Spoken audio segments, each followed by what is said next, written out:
Starting lineup, uniforms, and apparel present the WOA Senior AA Men's Hockey League podcast. Hello once again, everybody. Andrew Rogers here, the host of the WOAA Senior AA Men's Hockey League podcast. This is episode number 32. It's great to be back with you guys once again. I want to thank Mitch Scott, our starting lineup, uniform, and apparel, our presented sponsor. It's great to have him on board. He's an awesome dude, and his products are unbelievable, so make sure to check him out. I also want to thank you guys for coming back and watching once again. We're on to another week. We got an unbelievable week coming up. Today's episode features a couple of real beauties from the Durham Thundercats. Number 13, Andrew Boyle, and number 8, Justin Graham. We'll introduce them shortly. We also have this week, president of the Saugeen Shores Winterhawks, Gord Lamont, comes into the podcast on Wednesday. And then we have Brock Hare and Colton McGuire on Friday from the Shelburne Muskies. The following week is all booked up as well. We have Brady Anderson of the Minto 81s coming up a week from today. The following Wednesday, we have Ben Pieluk, the first-year head coach of the Elora Rocks. And then on Friday next week, we have Cole and Kyler Keating, brothers Keating from the Petrolia Squires. Like I say, I'm not quite sure what the plan is for August right now. If we're going to do more podcasts, if we're going to do something different, but I will keep you in the loop. Because I'm sure there will be news about this league and what's going to happen. I know they're doing a GM's meeting in August, and I talked to Bill Ryan about that on Friday, and when we had him on the podcast, and we'll make sure to keep him on the loop on that. But it's supposed to be, we got a lot of great guests coming up here over the next 2 weeks. Starting with today's guests. From the Durham Thundercats, number 13, Andrew Boyle, and number 8, Justin Graham. And we're going to introduce them now, so we're going to cut to that. It was a great time chatting with them, and here that is for you now. It's at this time I'd like to welcome in my guests on today's episode of the podcast, episode number 32. We got a couple of real beauties from the Durham Thundercats. Up to my left is Justin Shifty Graham. He wears number 8. And down below is number 13, Andrew Boyle. Guys, welcome to the podcast. Thanks for joining me. Thanks for having me. Yeah, me too. Thanks. Right on. First question, guys, I like to ask everybody is how you guys have been with COVID and it affecting everybody a little bit differently. Obviously, some guys have been off work. Some guys have, just been affected in different ways. I just wondered if you guys could give us a quick update about how you guys are doing, how you guys have been. Any one of you could start it off. Shifty, Boyle, floor is yours, Shifty. Okay, yeah, I got it. I've still been working, so I'm at RBC, so it's just kind of a different pace like probably everybody else was. So we just reduced our hours, which was kind of nice, but you kind of just had to go through and find different things to keep you occupied without, going out for summer skates or baseball, any of the sports. Watching all the live sports, that kind of killed me too. I'd always watch, 2 to 3 games of hockey and Stanley Cup and all that stuff. So trying to keep busy doing other stuff, but let's hopefully get back to a new normal here soon. No doubt, Boyle. Yeah, pretty busy actually. I started up my own home renovations company, so it's been pretty busy actually. That's exciting, man. Congratulations. Yeah. Thank you. Yeah. So that's going well for you? Yeah, it's actually really busy. It seems like everyone's staying home, kind of seeing things wrong with their house and that. And so business is flowing. So it's flowing, yeah. Right on. Yeah. What would you guys be doing in terms of sports right now if things were normal before, like pre-COVID? Sorry, go ahead, Chippy. I was going to try and get into baseball. Growing up, I played soccer for about 8 years and then kind of got into slow pitch here the last couple of years. And then there's just a small little team in Durham that my brother plays on. Okay. I'm living at my uncle's house. He has a batting cage in the back, so been practicing that, and then this kind of happened. But other than that, probably just the baseball, maybe a couple summer skates. It's always tough to get on the ice in the summer, but I usually try and fill in when I can. No doubt. And Andrew, what would you be doing? I'd probably be playing lots of ball hockey. It's my time right now. So training, we're supposed to go to Slovakia a month ago, and we're training for that, and then all this happened. So right. And then baseball, play softball too. Me and my brother run co-ed and then a men's league team. So we'll be playing baseball right now. So no doubt you guys are like absolutely dying at Itching, the fact yeah. that no sports are happening, man. It's Oh, got yeah, like it really sucks, sucks, doesn't it? Yeah, it's at least Yeah, it's brutal. one sport a night for me usually in the summer, and it's been nothing for the last couple months. It's hard to find things to do. No doubt, no doubt. And Shifty, how's that golf game, man? Ups and downs. Just when you think you're starting to get good, it kind of puts you back in your place. But no, it's been fun. We've been keeping it pretty competitive. Oh yeah. 2v2, and then we were doing series and stuff. So it's kind of nice to play little games just for dinner or a couple bucks after. So Right. Yeah. So who do you usually go out with? There's usually a core 4 of you guys, right? It's kind of keeps moving around. Like D Nixon's usually one of them. He's a big planner. He usually kind of don't even have to ask to go play golf. He'll send it out. And then makes sense. Yeah. Like Trev Houston, who we play with too. He just picked it up this summer. He's probably going to pass me here soon. And then a couple other guys, Sam Duncan, Travis Sweeney. Nice. Those guys we've been doing the series with right now. So no, it's been good to get out and see everybody and then hit some balls around. No doubt. How is Trevor doing? I know he got hurt during the season there, and I just wondered if you could tell us, I don't know, how is he doing? Yeah, no, he's good. He did all the stuff to get it back to normal. Couple hot tub trips, physio, all that kind of stuff. So no doubt. No, yeah, it's back to normal now for him, which is good. Good. Yeah, I know anytime you get injured, especially in a league like this and in a game like that, that you love, it's tough to not only go through it, but to come back from it. So, but that's good to hear that he's doing well. So guys, let's talk about the season. Let's talk about Durham over the course of the season, because it was really an interesting year for you guys in a whole. I was wondering if before we get into the playoff series against Ripley, which we'll do in a minute or two here, just take me through the season. What did you guys think of it overall? I thought it was a pretty good year. I thought, anyway. It's hard. Look, we decided for guys to commit and that, but when we had our full roster, I felt like we had a really good team. Yeah. What about you, Justin? Yeah, I kind of same to hop on Boyle there, but probably just commitment is what we were lacking.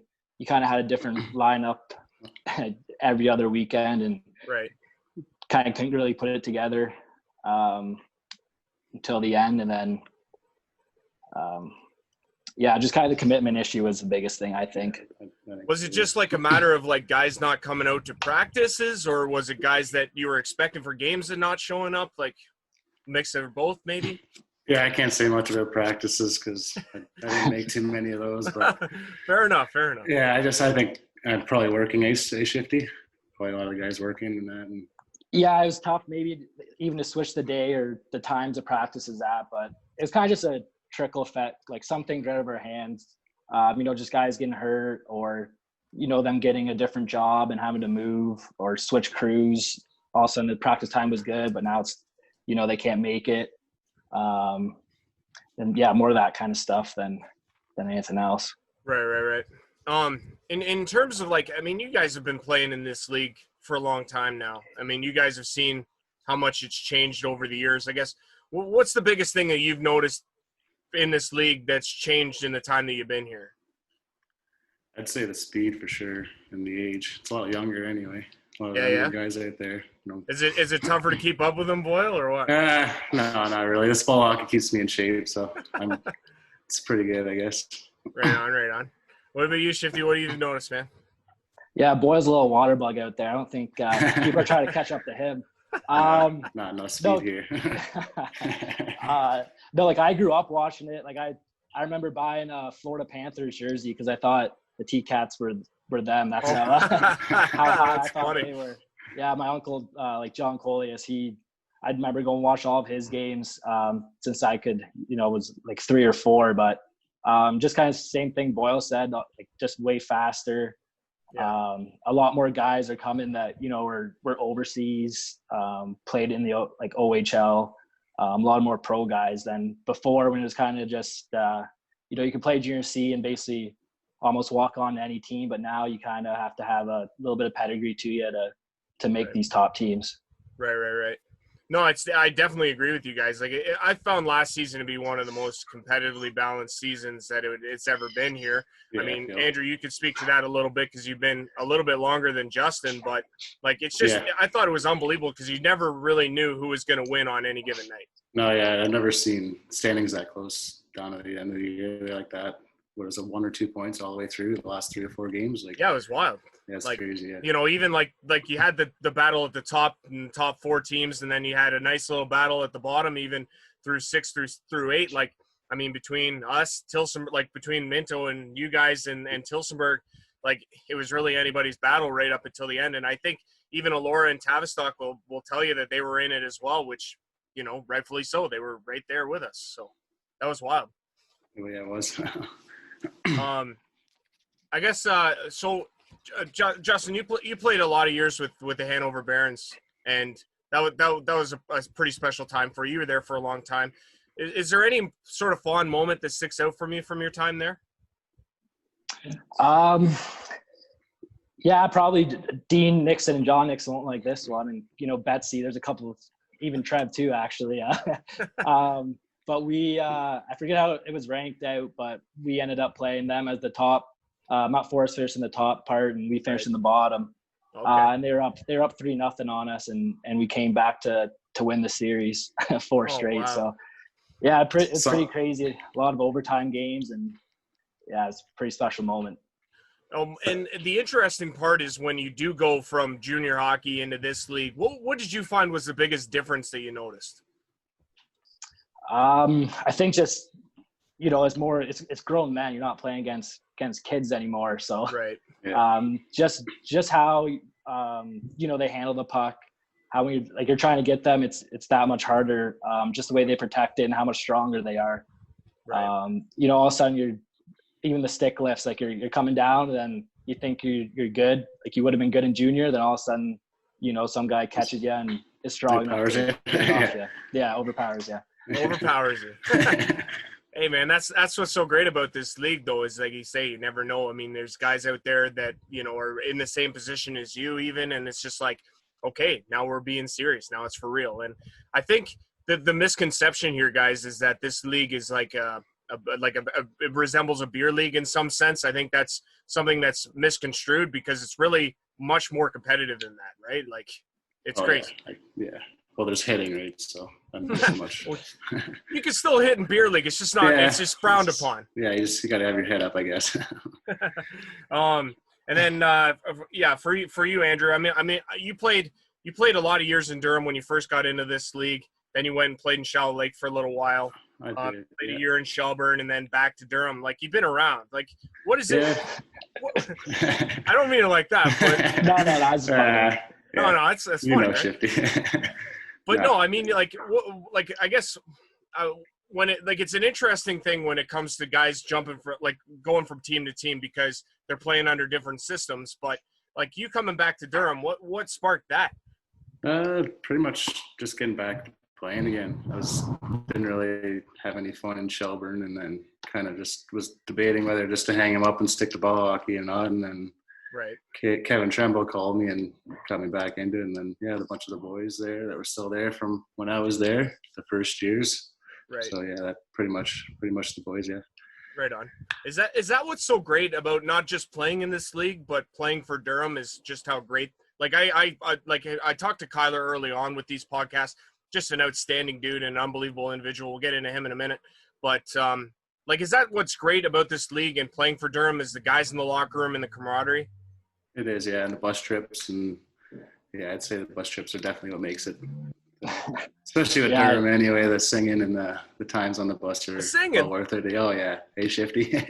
A lot of these older guys have their own.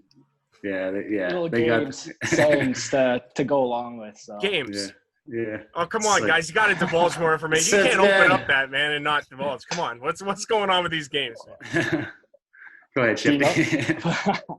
Well, Boyle's the older guy. I think you know something, don't you, Boyle? Yeah, a bunch of the older guys play rugby and that. Like, I remember playing with Sean Hill, and they just sing their songs and get boys involved, and then gets you drinking and getting the boys get sing together, right? I don't know. just it's more still a chance. It's hard to kind of yeah, it's not, Chance, yeah, it's okay. kind of yeah, it's not singing. It's more chants and. Is there a specific genre that kind of follows like the mantra of this team or what? Like, is it primarily country music? Are you guys all country music guys? I think we. It kind of switches, Shifty. Yeah, I'm not a big country music. I was gonna say you're Trev, not a country guy. No, Trev. Every time that comes on. Yeah, Trev Houston's our DJ, so he kind of keeps it different. Sometimes, most time it's techno, but then he'll throw in, some AC/DC. Okay. Then all of a sudden he's putting on Lizzo, so you never really know what He's just what all you're over getting. the place. Yeah, he keeps it fresh, and we'll have those key songs that we'll always go out to, or our winning song. But other than that, he'll bring us something different every time. And then with Matt Ouellette joining us too, he makes his own music. So cool. So yeah, we kind of got him half DJing with Trev there, since they sit across from each other. So nice. So no, it was good. Right on. Let's talk about Kyler, just because this guy, he's probably the face of the franchise. I think a lot of people would vote for him in that respect, considering how long he's been there and considering what an unbelievable athlete he is. From a player's and a teammate's perspective, how impressive is he to watch out there, guys? Impressive. The way he handles the puck and the speed, he's impressive. Sorry, go ahead. No. I was just gonna say, does it make it a lot easier though for you when he's out there on the ice with you? Like, does he open everything up? Just like, how impressive is it? Yeah, it seems like he sucks all the players right into him every time he's got the puck. It seems like everyone wants to try to get it off him in some way. Always like Shifty's. Yeah, always comes out with the puck. So I guess that's where you get Shifty from, Shifty? yeah, but Kyler's he leads by example for sure. Yeah, it's nice with Kyler. He's probably the only guy that you can, you're on the half wall breaking out your end, and you just one touch it to him, and all of a sudden you got an assist. So you can't really, you just let him do his thing and hope he doesn't pass it back to you. Yeah, because if he does, you'll probably end up missing the wide open net, right? Yeah, you don't want that guy mad at you. So you just let him do his thing, and you're there for him if he needs you. But most time, he can go finish it himself. Yeah. Puts the team on his back, and there you go. No doubt. Boyle, I know you played alongside. You played alongside Jack Francis for the most part of the year, right? Yeah, most of the year. Yeah, pretty. Yeah, and then who else would have been on your wing? I was all over the place, to be honest. It was kind of up down. Mostly Kevin Tremble was on a bit. Right. Yeah, because I noticed that line when you guys played us. I know, like, those two games that you guys played against us, unbelievable, by the way. I was pulling for us to play you guys in the playoffs because I thought that would have been an unbelievable series. But yeah, speak to that, like playing on that line with those two guys, Jack and Kevin. Kevin I've played with for a couple years before when I was there in Durham, right? So kind of had a little chemistry there with him already. He's always seems to find the open spot, Kevin, right? And Jeff, he's just a workhorse. He's in the corners and he'll get the puck out to you. Yeah, they're both good linemen. Right on. They probably make things pretty easy for you. Yeah. Makes it easier when you're getting older, I guess. Right on. Justin, who do you normally play alongside? I kind of was all over the place too. Usually, probably Trevor, Ocon for a bit. Yeah. The other Justin Graham. Yeah, that one was weird for me, and I apologize too, because for the longest time this season I thought you guys were brothers, but you're actually not. So when you that had to be a little bit odd for you though, right? Like, two Justin Grahams coming from different places, like no blood relation at all. That had to be a little strange, right? Yeah. I remember Johnny. Like, I was there. I guess we showed up at the same time, but one of our first games, Johnny A couldn't. He's calling out the next line. He's going, "Yeah, Justin, go!" And we kind of both look at him. He's like, "Grammer," and then we both look at him. He's like, "Justin Graham, get on the ice." We're like, kind of still looking at him, like, which one? There were times where we just kind of hopped the bench when whoever got off. Both go out. Whoever got over first. Yeah. But man, what would be actually really funny is that if you guys ended up playing with somebody, say like Zach Graham, and you guys would be the Graham, like the three lines, all Grahams, be like the modern day Hanson brothers. That'd be so funny. Justin Graham assisted by Justin Graham. And then by assist by Zach Graham. That'd be so funny, man. Like, anytime you guys played us, it was like, man, Graham passed it to Graham. It's intercepted by Graham. It was so funny. Graham's on a breakaway. Like, which Graham is it, right? Like, and I had to call him out by numbers. It was like, man, it was so funny. But it was just like, the thing is, though, is that, like, it's funny because you guys are actually, like, you 1-2 all throughout the season in terms of the scoring race for the Durham Thundercats. Like, it's wild. Like, he's just as talented as you are. Yeah, we actually had a bet at the start of the season, $100 to, who the real Grammer was. That's so funny, and you won it. Yeah, barely 1 point. That was wild, man. Yeah, the last game. When he got suspended, eh? Yeah, he probably would have passed me. He was pretty hot. He had about 2 points during the game, and then he might have 3, and I had 1, so I was still up. And then he got suspended about halfway through the game, and the regular season was done. So. Oh man, that's funny though that you guys would have had that, right? That's hilarious. Yeah, I haven't seen the $100 yet, so hopefully if he's lilistening, he can e-transfer me or something. Yeah, he's probably been affected his wallet by COVID, right? So I mean, it makes sense, definitely. Right? Yeah. So another thing, like, so you guys had one of the most dynamic 1-2 punches in net too, with Matthew coming in and Scott Coughlan, who is just unbelievable all season. Speak to that a little bit in terms of having that goalie success that drives the Durham success. Either one, doesn't matter. Like you said, like kind of having both, both number ones. It's nice. You can flip flop back and forth. If one's not on their game, you're not worried about the next guy coming in. He's kind of going to step up and fill the role. So, it's nice. You can look at the lineup and not be worried about who's starting from those two, because you're used to your one. You're only having one number one goalie instead of you're lucky enough to have both of them that could step up. Right. Yeah, Boyle, I don't know if you want to jump. No, yeah, I totally agree with Shifty. Exactly, yeah. Having two starters for sure helps. Like couple nights we didn't have our starter come, and knowing you had Scott back there, he's solid number one. It was good to know, right? Yeah, absolutely. And like I say, the confidence is everything. If you got a guy back there that you could play confidently in front of, that makes all the difference. I want to talk about the Ripley series because, so that one was an interesting one, guys, because you guys, you end up finishing in 8th. You draw Ripley in the first round. You actually beat them twice in the regular season. So on paper, the matchup looks good. And the fact that it goes to 7 games is just incredible. How awesome was that series to be a part of as players? Oh, it was an unreal series to be a part of. That's probably one of the better playoff series I've had in all the senior years I played, for sure. What made it so great? Just playing Ripley, and they're expected to win, and reading all the posts about guys saying, "Oh, Ripley, they're going to take them 4 straight and whatnot." And then here we come out in 8th place team, right? Show them a little something different. Yeah, you really give them a run, that's for sure. Yeah, and yeah. Justin, man. Just kind of what Boyle said there.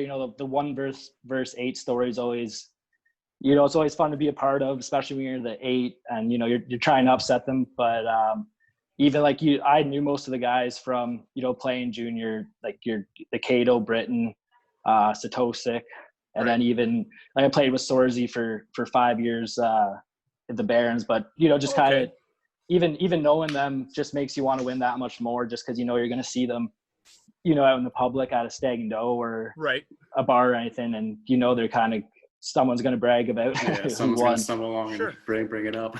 yeah Is that that's what has to make this league so fun, right? Is that I always hear guys talking about other guys they know. It's just such a it's so interesting because it's all you guys are in a collective neighborhood and you're playing shinny every night. It's so wild because you guys do know all of these other guys. It's wild. Yeah, I've been in the league for almost 10 years. I pretty much know a lot of the guys on every team. So coming in some nights it's kind of weird to play against good friends, but then again, you're right. You wanna beat them, right? No question, man. Bragging rights. Bragging rights. Be on the golf course and bragging. Yeah, well, and the other part of it is the chirping's got to be off the hook. It really does. before every game. Or even during the game, man. Yeah, during the game. Sometimes some guys they take it a little serious and they're too focused, but sure. Some guys, Yeah, I think I had. I don't know if Sorzy thought we were friends or not.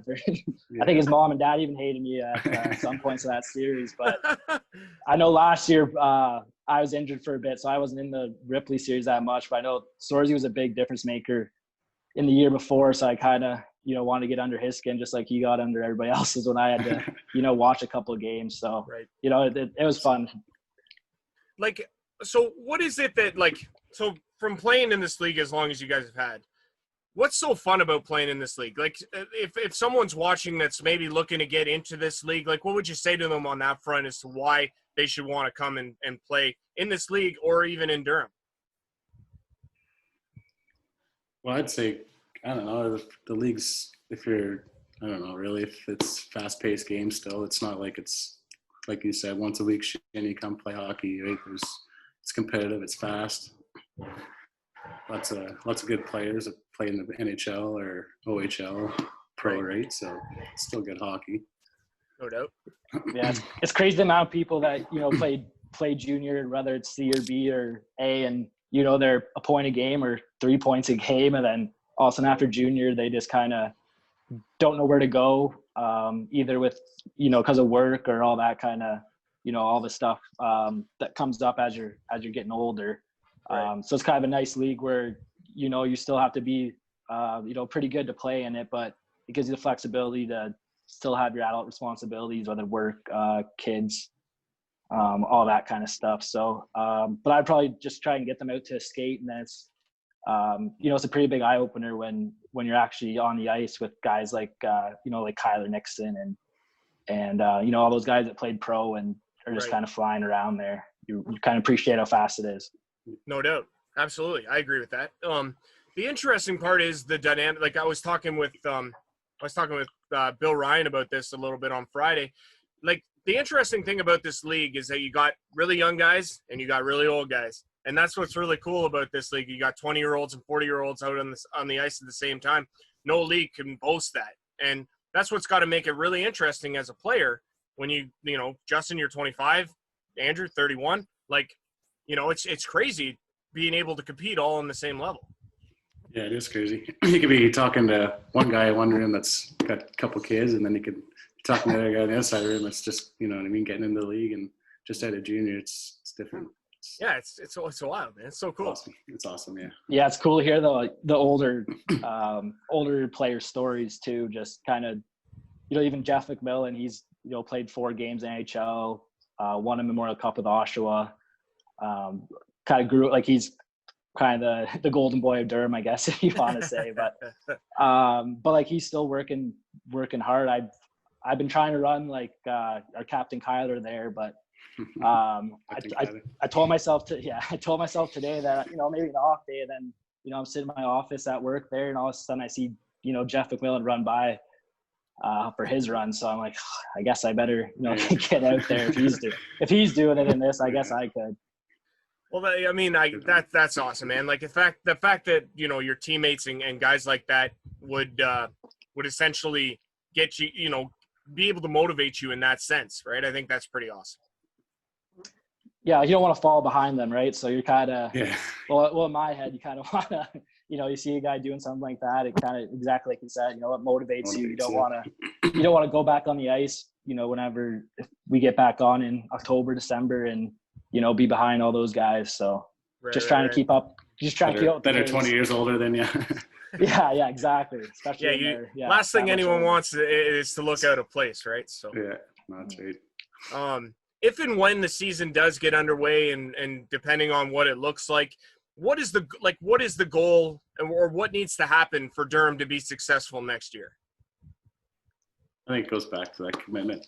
Just get players that want to play and show up every night. It's kind of hard with people working and families and whatnot, but yeah, if we could get commitment with Durham, I think we'd be a heck of a team. Probably be top 3, I'd say, for sure. Yeah, I think we started. I think we started to get that. Yeah. I think we started to get there, during the last maybe quarter of the year, Right. Just proving that, we could play Ripley and take them to 7 games.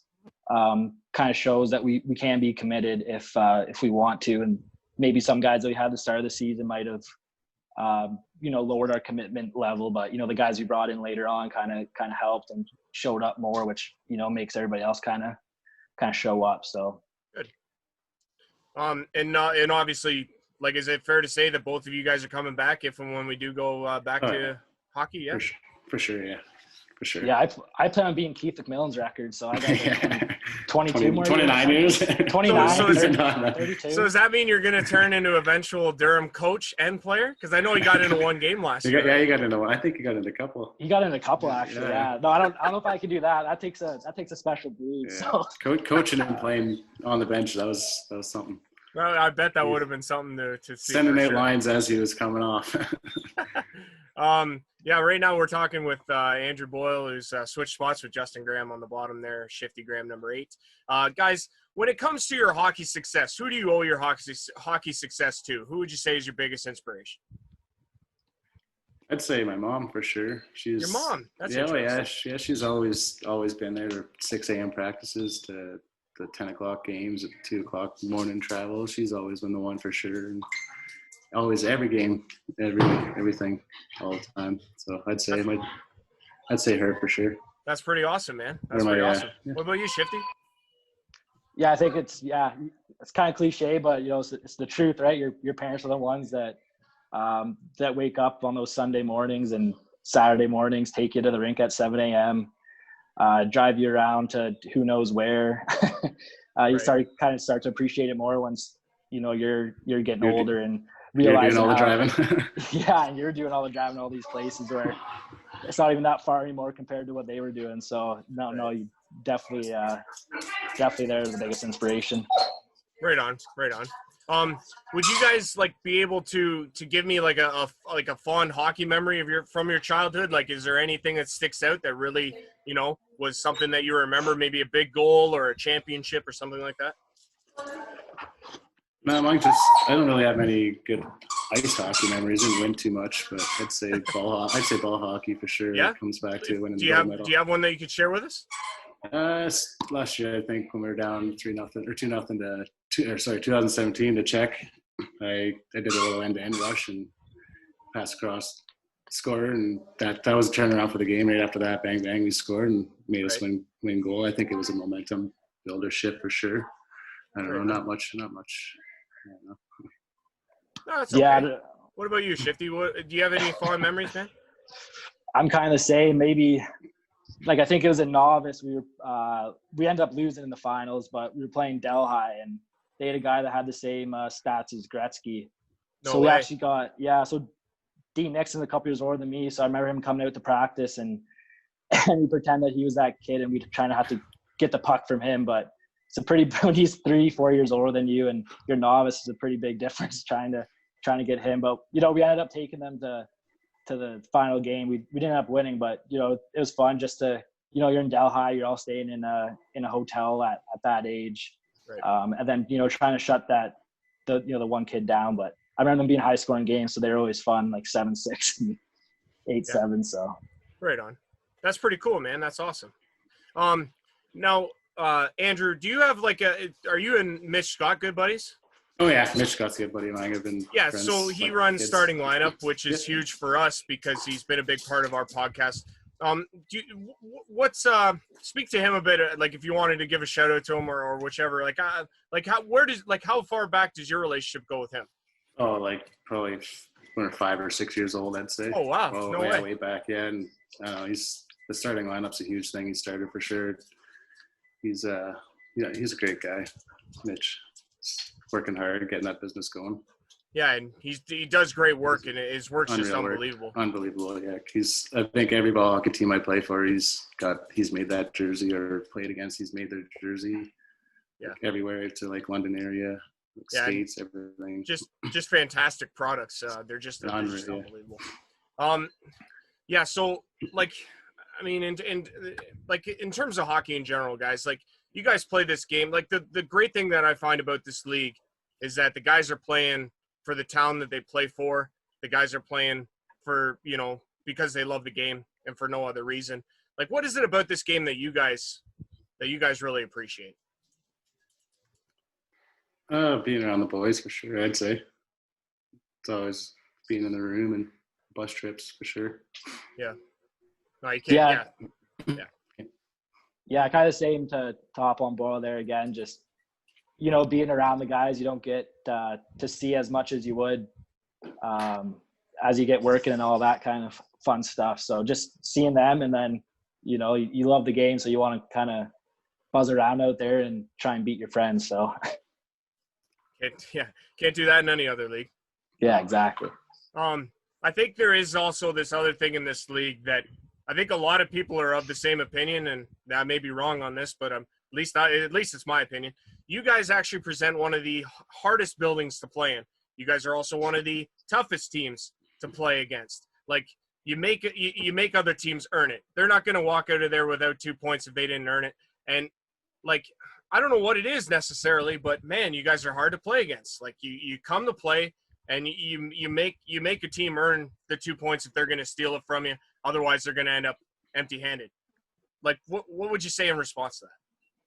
It's the Thunderdome atmosphere. Thunderdome. No, I don't. Our fans they could be hecklers out there for sure. You get a couple behind the net that don't leave you alone the whole game. Sure, they're getting the goalie's head a little bit. Sure. Yeah, like I remember some, like I think just that core group that that always comes out there. Like I remember them, yelling and screaming when I was 10 years old, and it's still the same same people coming back. So kind of just their commitment to us, which that's what you need to be a successful team in the league too. So it's always nice seeing the familiar faces and then some new ones too. Right on. All right, we're gonna wrap things up here, but I'll leave the floor to you guys for any last comments. Go ahead. Well, I'd say thanks, Andrew, for everything you've done for the league.